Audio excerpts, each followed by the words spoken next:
Таудың үстінде жүресің да.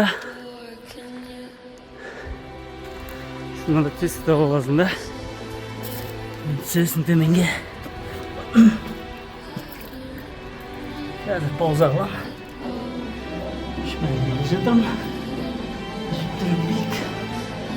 10 метрдей жоғары деймін.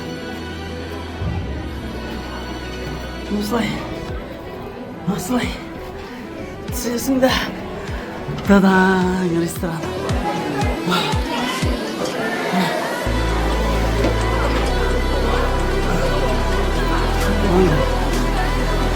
Ресторан.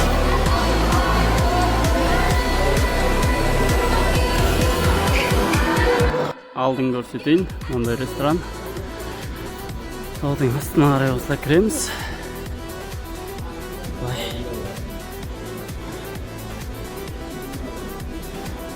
Бұндай үңгірлерді мынандай құралдармен салған дейді. Мына жақ ресторан, екінші қабаты бар еще.